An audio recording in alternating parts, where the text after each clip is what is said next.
like, get myself a little ready here. So I'm so excited to share Sylvia's story today. Sylvia Vitazkova-Houston, did I say it right? You got it. Yes. And she has completed her third level freestyle with her Mare and competed at a recognized show. And I'm just so excited because she's going to share her story about going through my online course, but also she was working on a freestyle before she even joined, and she was determined. And she's a very good example of someone that can get it done and have a lot of fun in the process. So we're going to kind of back up a little bit. And I would like to have Sylvia tell us a little bit about her background and like her horse, and kind of give you a little lead up, because it's very important when you pick your music and you're thinking about your freestyle. A lot of it is about your partnership, and your background comes into it. So it'll make a lot of sense when we talk about her actual freestyle and her music, when you know a little bit more about her. So Yeah. Well, thanks, Sandra. So I have been partners with my gorgeous Mare Delilah for over a decade now, and musical freestyle is like the thing I've always wanted to do. But my husband said you can't do musical freestyle till third level, and I didn't bother to actually look up the rules. And when I did, I was like, you lied about that, darling. He goes, but it's not interesting until third level. Was his point. So right. I'm like, oh, that's okay. He's an FEI dressage rider, so we'll forgive him that one. Right. However, once I did get to third level, I was very excited to try and do a freestyle. I got my scores to be able to do one. Yeah. And then while I had lots of music picked out and was pretty much in my head doing Grand Prix level freestyles, I didn't really know where to begin. And so I talked with some friends and found out about your book. Mm-hmm. And looked at your book, and then also there was one other person that was recommended to me for the freestyle. Talked with her, but honestly, some of the freestyles that I've seen and some of the people who have sent, like she in particular sent me examples of her work, the horses weren't happy. Mm-hmm. And so what really, really resonated for me with you, Sandra, was the fact that you obviously have a beautiful partnership, a kind connection and a loving connection with your horses. And that's what's the most important to me, because that's what I have with her.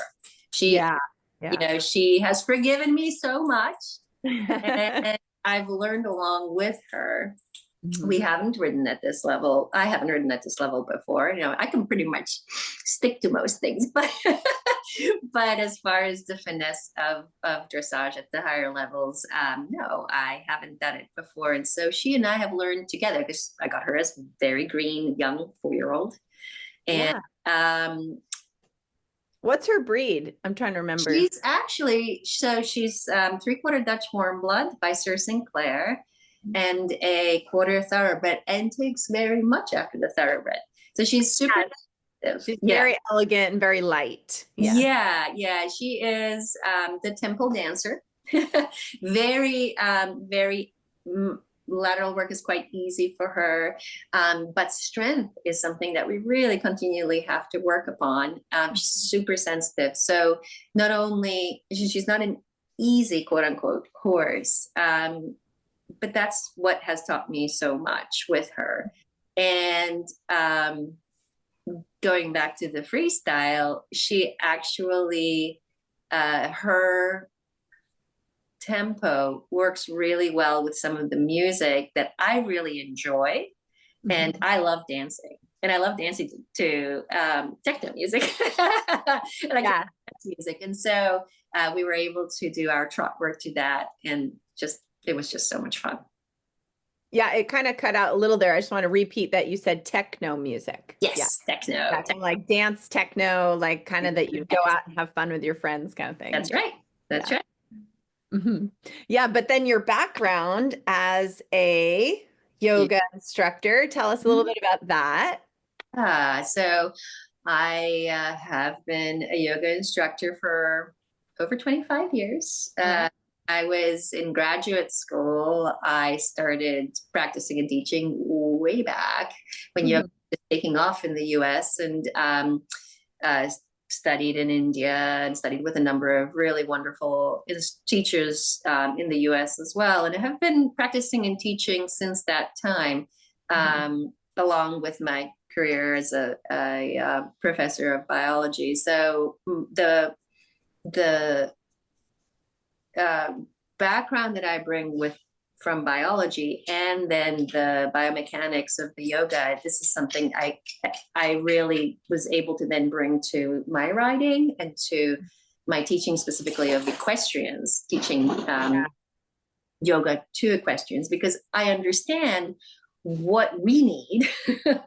I especially in dressage and the subtleties, when you really get deeper into mindfulness, into your interior world, it's not only about the biomechanics, it's not only about the physical aspect, but it's so much about the energy one brings to the barn, to the horse, to the experience, which of course they reflect. And so it very much melts together for me, the yoga, the dressage, or horsemanship in general, of course, and then the fun of that partnership.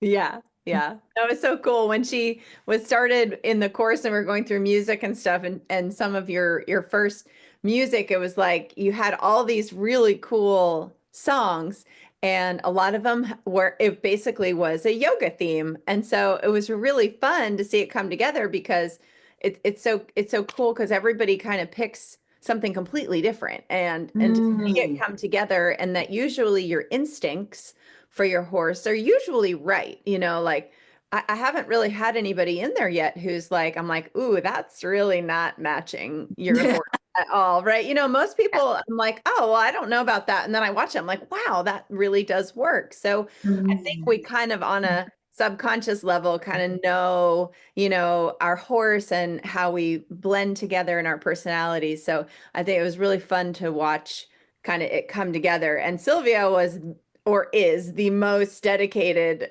of all.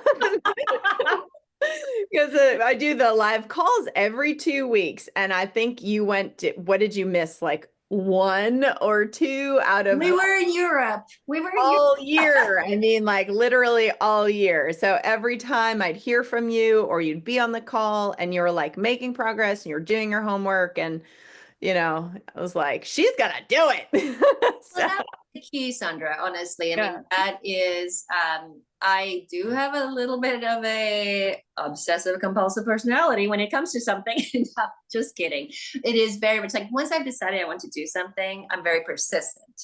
Yeah. However, I have a lot of balls in the air in my life, and just being very full, very busy with a business, a young child, and of course the farm and my teaching, and the animals. It's and of course then prioritizing writing. It's easy to let something, especially if there's like a bump in the road that it's like, can't quite get over this one. And usually it's the music editing. I know for me it was. It's easy to kind of just let it sit there. And I will say that for the first couple of months, it was a little bit of a fits and starts for me. But then those calls kept me going. And then once I just really sat down and I was like, okay, to really just get through that frustrating part with Audacity. And once I did, it was like I was on the other side of that hump and it was smooth sailing. It was like, oh, this is fun. I can actually do this now. Yeah, that's always the hardest part. And the tech stuff for most people is the hardest part. But being able to do it yourself is so cool, because now you're still tweaking your routine.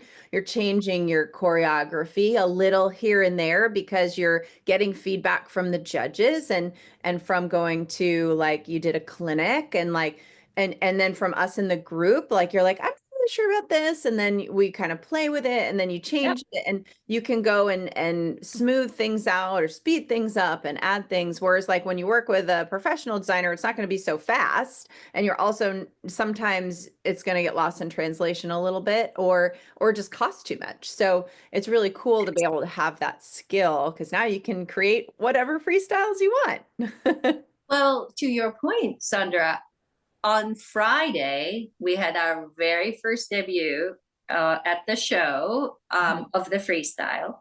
Mhm. And I was, and it went really well. It went really well. We scored over 67%, but there was one part I was like, oh, I want to tweak this walk tour. And literally, I didn't have time that evening, but the next morning at 5 a.m., I'm there on the computer tweaking the music because now I know how, and I'm confident enough to be able to do that. Mhm. And then presented the new music to show management in the morning and wrote to it at noon. So Yeah. Yeah. whatever it was, and Yeah. we actually won the class. So, the fact that I was able to do that, there's no one that I would be paying to do this who would be doing that for me. Right, right. Yeah. Not physically possible sometimes. Right. Yeah, exactly. So it's incredible. And I'm already thinking about a fourth level freestyle. I'm Yeah. like, I wonder, let's look at the requirements again, because it's so fun and exciting. Hmm. And now I listen to all the music that I listen to, and I'm like, oh, I really like that song. I'm like, oh, wait, Yeah. entry, extension. Like, Yeah. I know pretty much every song I listen to, if I'm like, ooh, I like that, I'll pull out my BPM app and I just start clapping and I'm like, oh, that's a trot song. Okay, I'm gonna save it. And I put it on my playlist, and it's just kind of like fun to be able to do that, and then save stuff for later and double check it. And then you're like, okay, can I use this? Would this really work? Kind of thing. But well, yeah. being part of that process at every level, you're like, okay, I realize that it has to, not only do I need to like it, but it actually needs to be within 10 BPM of what my mare's natural tempo is at walk, trot, or canter. Like, Right. Right. I didn't know that. Yeah. That is the Well, beginning. and ideally we want it to be like, only Really, like a couple beats so you can go up or down, especially if you're using lyrics, because then the yeah. lyrics will sound funny if we slow it down or speed it up, which yours had a little bit of lyrics. You want to talk about your really fun song? Why don't you describe your freestyle? I would love to play your freestyle, or if you have a freestyle link, like from the show, if you're put on YouTube, I can link to it. I do have it up on YouTube. Yeah. Okay. Yeah. So the routine and the entry, I give 100% props to Sandra. She came up with this, and the moment she said it, I was like, yes, it's enter on Om. Yeah. Yeah. So we have the sound of Om. So the theme is yoga rave. Yeah. Yeah. Because both of these things are very much an aspect of who I am, and I feel also who my mare is. Yeah. So we enter on Om at a walk, and then salute, and then pick up, like walk a couple of steps because it is third level, and pick up a canter straight into a half pass, canter half pass, and counter canter. And so we do our canter work first. Yeah. And this really works well for my mare because she has beautiful trot work, and sometimes the canter work can be, especially if it's at the end as it is in traditional tests, it's not going to be her highlight, but her trot will. And Right. so I knew I wanted to do canter first, and it's to this yoga music, which has Sanskrit lyrics to it, that's very kind of calming. Yeah. And for her, balance is an emotional issue. And if she gets out of balance in her canter, then things really go downhill. And so I feel like, I also was very present, very aware with the Om, with the entry. It was very much like I had just stepped onto my mat. Yeah. And very grounded. And we just picked up this lovely canter. And then we went from there. And then we go into our walk tour. Which I will say, I love so she does was it counter canter to free walk? Yeah, Yes. so counter canter, boom, walk, like free walk, like, I mean, that's a hard transition and you did it so well. I'm like, as a judge, I'm like, ooh, good job. It's transition. Thank you. Thank you. Karen Rolfe said the same thing. Yeah, yeah. Side. And yeah, thank you. Yeah, she does that beautifully. She does it well. And so we yes, we did the walk, and then the music sort of from the canter, part of it is our free walk or our extended walk actually. And then the music changes and it goes into a medium walk. And so we pick back up again. The music comes on, and then we turn towards the judge at the center line, and the lyrics start. We say, "Look at me." Grin on my face as I'm looking at the judge. Yeah, yeah. So then we walk. There's a little bit of lyrics, and a lot of it is instrumental in the trot tour, but then it just really picks up. And the judge's comment was big music. She has a big trot. Like she really has an awesome extended trot, and you and her can do it very confidently. So that you can match to it. If the horse doesn't have big movements, then the judge may have said that the music overpowers the horse. But by saying big music, that's a positive. Yeah. Thank you. Yeah, no, and she really does. Like, she likes the music. Like, I mean, she really will hit that beat. Yeah. Tension. She enjoys it as much as I do. So we're kind of just dancing along. Yeah. Still going to keep on perfecting, obviously, but we just when we can hit it, it's really fun. So then we do our trot tour, and we end going again with an extension up the center line. And then we start to collect. She usually passages into it, and then boom, look at me again, and a salute with a chime. So it's such a fun routine. Yeah. And that's what's important is you've got to have fun with your horse, and then the horse has fun, and then you can just kind of keep playing with it, and maybe use it for performance later too, which is fun. Yeah, no, absolutely. And what it's really so what's wonderful about freestyle is that you can highlight your horse's strengths. Yeah. And you can kind of you still need to do the required movements, but if they're not a strength, then it's okay. You can always just not do as much of it, or repeat if you need to, or, whatever it is. Yeah. And one of my most influential yoga teachers, her name is Barbara Bannock. She's a master teacher. She's wonderful. And she had been an Iyengar yoga teacher for 10 years, which for those who are familiar, it's very precise. Very. It's just, you're not a millimeter off from the asana. It has great value. However, sometimes the joy of the practice is a little lost in that. So Barbara said, I remember once, that she left being an Iyengar teacher, although she really has great respect for this practice, because she just colored outside of the lines too much. And I feel this is exactly what freestyle is. It's like, okay, we'll do the test, and here we are, we're doing our tests, but I kind of want to go with that phrasing of the music. I want to color outside of the lines. Yeah. So I love that about it. That's how it feels to me. Yeah. No, I love it. And then so your goal, from the beginning, was obviously to show freestyle, but then you were thinking of getting your bronze freestyle bar, right? Actually, or because you kind of skipped ahead to third. I did. I never showed first and second, except a couple of schooling shows. Went straight to third. So I have I have my third level scores. I don't have my first and second. Yeah.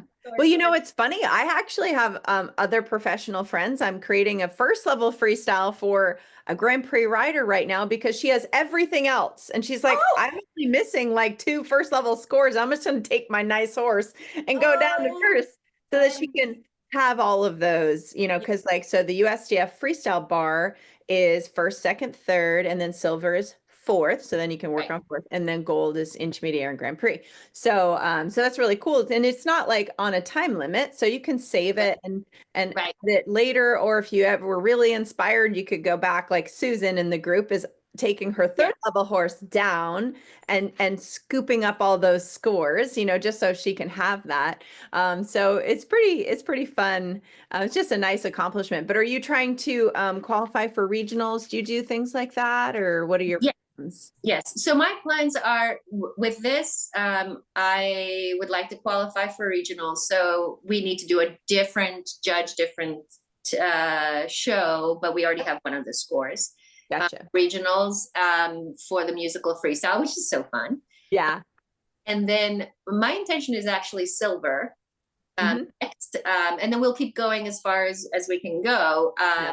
I would like to. So for silver, I believe it's. Correct me in the freestyle, but I think it's fourth NPSG, isn't it? No, just fourth. So it's 4 scores at fourth. So there's no pre-St. George freestyle. Oh, okay. It's very confusing. So the fourth level freestyle is basically the same requirements you would have for pre-St. George freestyle. And for the FEI, there is no pre-St. George freestyle. You basically just go to intermediate and then Grand Prix. So it's kind of weird. Everyone gets confused, but you will get 4 scores. So you could get your qualifying score at pre-St. George to ride your freestyle. So that's fine. Yeah. Yes. So that's my goal, actually. Probably what I will do, it's not out of the question to go back, but probably what I'll end up doing is there may be one more baby horse in my future. Right. That'd be a goal you could do for a different horse another time. And like I said, the scores will never go away, so it's not a big deal. But that's I think what we'll do. Delilah is now 17 and nobody believes it because she really is you know, she's someone I've really tried to take care of her in many ways. And again, that goes back to why I felt connected with you, is because you care about the horse's well-being, you care about the horse's physical, mental, emotional well-being. And so that is my priority. Yeah. And so I think we can continue going up, and we'll see how far we go. You know, Karen Rolfe has a horse at 22 who's doing Grand Prix movements, ovation, and healthily. So keep going. So that's my plan. So silver next. That's awesome. Yeah. So I love it. And then so I also want to mention, for people who are thinking about doing their own freestyle, you did something really cool, which I never really thought about, was when your freestyle was ready, you were planning to go to a show, but it came up the opportunity to do a ride-a-test clinic. And so you basically rode your, well, explain how that went. Because I know that was a little like, that kind of was a whirlwind, right? Though it was kind of a crappy day. I'm going to turn the light on though. So I see you're a little dark. It started pouring down rain. Oh, I know. I noticed your screen. You were pretty dark in there. So I was like, I don't know what's going on. Yeah, no, I figured this might be a little better. Yeah. There you go. Okay. Yeah, that's better. Yeah. I actually did 3 ride-a-tests, which was wonderful. It was very helpful to do. Because I ride at home and I ride in my grass arena and no speakers or anything, just going out there and doing it in front of other people was very helpful. And I ride at home, so we do not have a boarding barn. So doing it in front of an audience was really helpful. There was a place down the road, and they were putting on fixer tests, and so I just asked them, would you be willing to have me do this freestyle? And they were great, and they got a speaker and everything. The first time it was pouring rain and does not like rain, but we ended up going in there and doing it, and then being able to do it a second time. That was wonderful. It did finally stop raining when we went in there, and it was just great to be able to do it and get some feedback. And it wasn't perfect, but judge was wonderful in giving us this feedback of like, oh, that really worked here. Like now I see what the phrasing was, and being able to do it a second time just made it so much smoother. Yeah. Then the second time I did it at another venue, and they were having mountain games next door, and that was very exciting. Delilah thought, wow. Why are we doing that? Yeah, there were balloons and ponies racing, and you know, music as well, and you know, a loudspeaker, and she's like, whoa. But let me tell you, we had animation. So it was really actually a lot of fun. Yeah. And then the third time was back at that first place. And we were able to get another judge's perspective. So being able to go out there and be like, oh, every ride was a little bit different, because I'm like, oh, we need to cut this corner, or we need to, you know, it just gave me the confidence to really go out there and be like, yeah, but I can make changes. I can draw outside of the lines. Color outside of the lines as I need to, listening to the phrasing of the music. And I actually found that pretty easy. I think some people are nervous about that. Like, oh, I have to go to here and then make the change, but that's not true in the freestyle. And I find that extremely liberating. Yeah. The other thing is, you know, maybe my horse feels like she needs an extra stride to really get into balance to do that. That feels like a possibility. Yeah. You know? Yeah.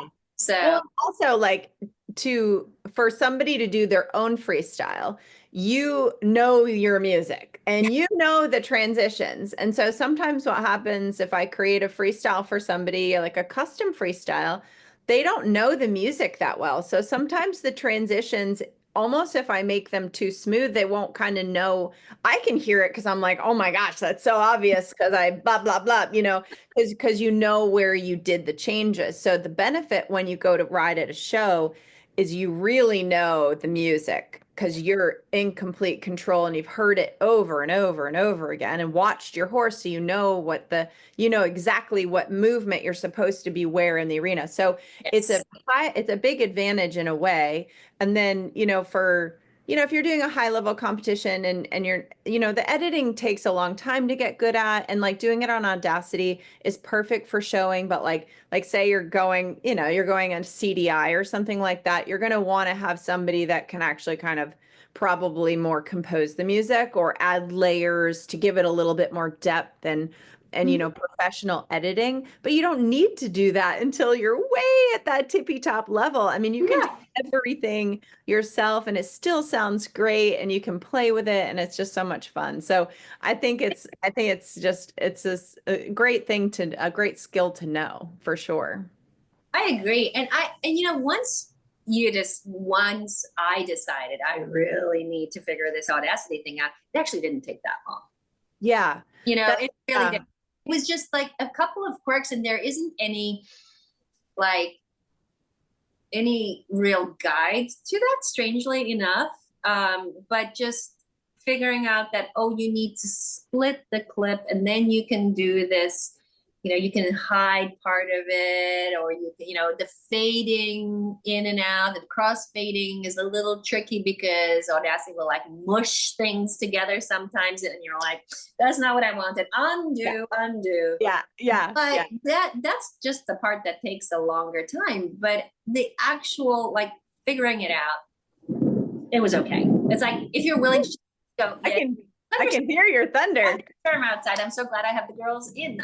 So yes, all of that feels, it was like, it didn't take that long. I mean, once I really got into it, which was January, and by March, I was doing the fix-it tests. Yeah. Okay, great.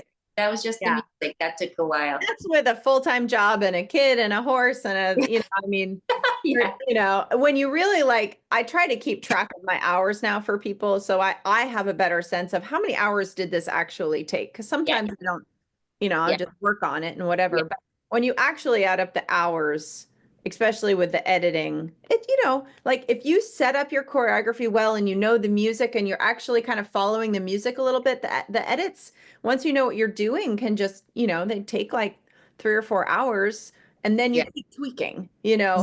And that's if Yeah. you know how to use the program. The hardest part is the little idiosyncrasies of the program Yeah. and like how Yeah. how to listen to the music and save your files. And like once you do that once, then you can play with anything else. So I think And that's fun. and that's where you came in.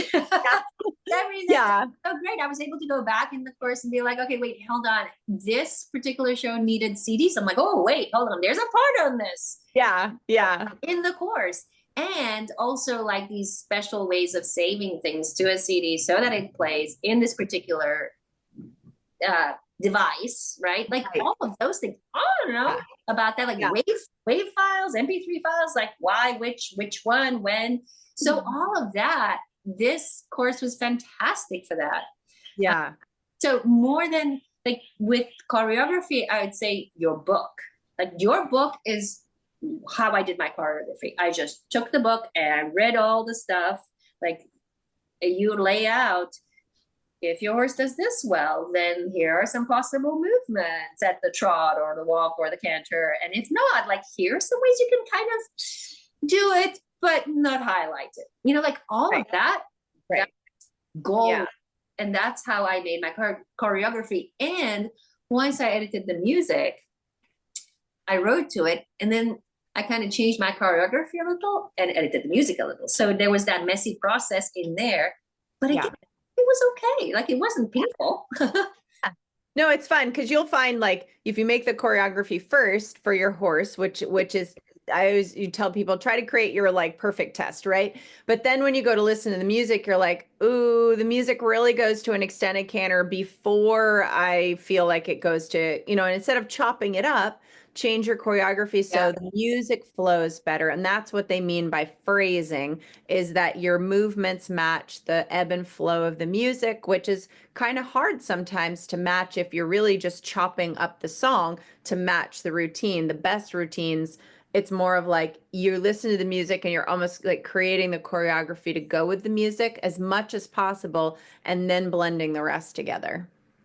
And that is actually where I felt a little stuck at the very beginning of this process, is because to me, I was listening to music and like putting movements to it that weren't necessarily appropriate for my level or appropriate for my mare, or all of that. Like I was just like, oh, I'll do a pirouette here, like that was just, I mean, I knew I wasn't going to be doing that at third level Yeah. freestyle, but it was still, I think I had this kind of like, like I want this song to continue the way it is, but I have to change it. So I was very kind of stuck, like, do I do choreography? Do I do music? And I ended up doing choreography.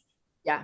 Then doing the music, and then tweaking choreography to go well so that it flowed with the music. And I did change some things, and I was fortunate in that my song has a pretty steady beat, especially, well, both of them really. I was able to kind of splice in a way that worked. That work. Yeah, usually if you're sticking with the same song that you're cropping, and if the song is very steady, or if it has a lot of natural Yes. transitions to it, it's easier. It's harder when you're trying to blend different songs together that don't have the same beat, that don't have the same instruments, so that's where changing between gaits, or if you're trying to be really clever with your choreography and go like trot, canter, back to trot, back to walk, back to canter, like back and forth, back and forth. Sometimes that can be a little problematic because maybe your choreography is cool and it's different and high degree of difficulty, but the music is going to jump around from all these different songs.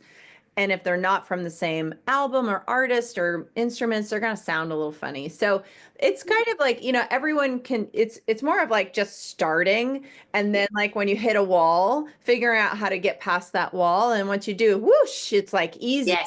Not, easy, but then you get to the next plateau and then you're that much closer, and it's just like a process. And even if you're competing all through season, you're going to keep adjusting, and you might even need to adjust your movements or your horse or the BPM. Sometimes if your horse makes huge improvements in strength and collection and things like that, you might find that like, oh, now I'm hitting that earlier or later because my horse is so collected the canter, I need more time, right? Like sometimes there's a lot of changes that way.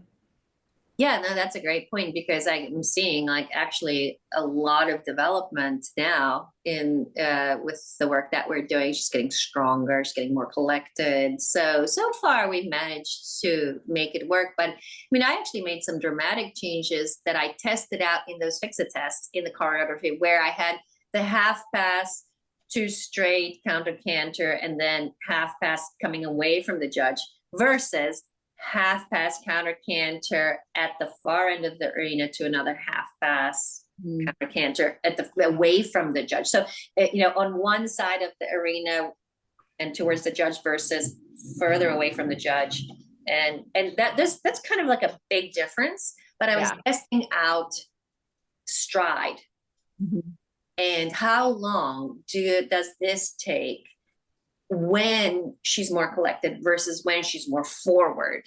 And so I was testing these different things out just on the physical, but then on the emotional as well.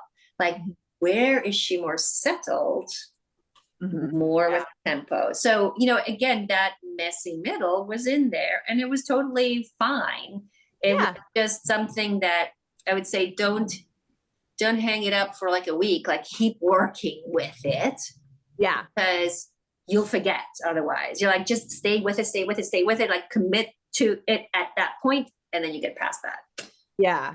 Yeah, it is really easy to think like even when I'm editing a project and it's so in my head and I've been working on it for an hour or two and then I go and I'm like take a day or two off and I'm like, oh, I kind of forgot like where was I, right? Like where was the transitions? What do they sound like? So, but then on the flip side, you can overwork it, right? And sometimes you need a little space. So it's always good to take time or, and also like getting feedback from judges. I tell people too, don't just change your whole thing from one judge's comments. You've got to have like, productive criticism, not like, just feeling like because some judges aren't really like gonna like your music because they have a different background and most of them are fine about music, but it's more of like, talking about the choreography and this and that. And you had the one judge when mentioning the walk, right?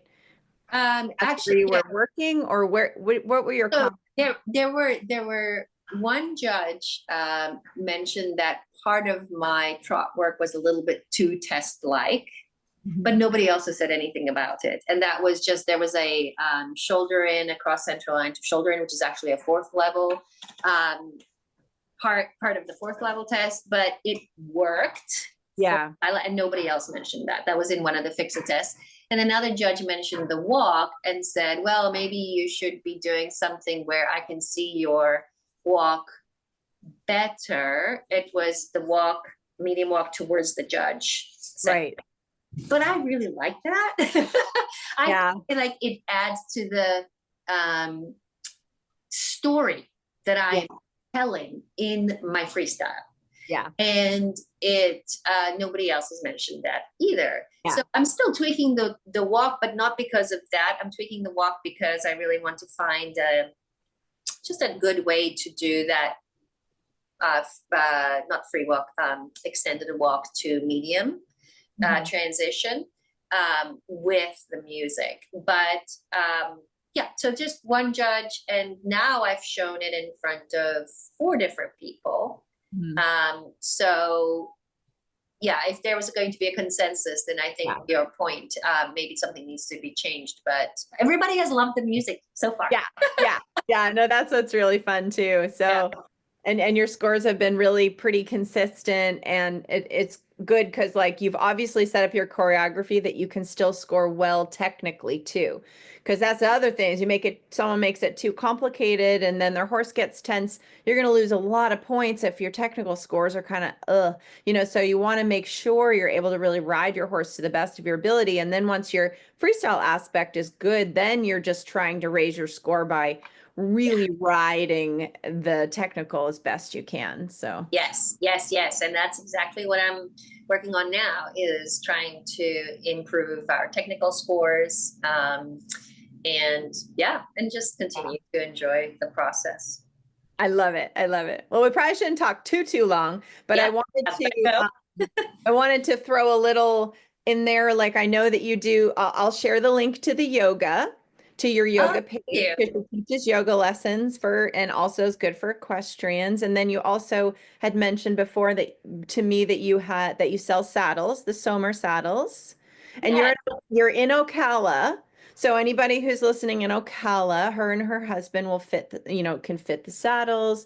She loves riding in them. I know Somer from years and years ago as well. So that's always a good contact, for Well, people. thank you. Thank you so much. Actually, we're the US rep for Summer for the entire East Coast and Midwest.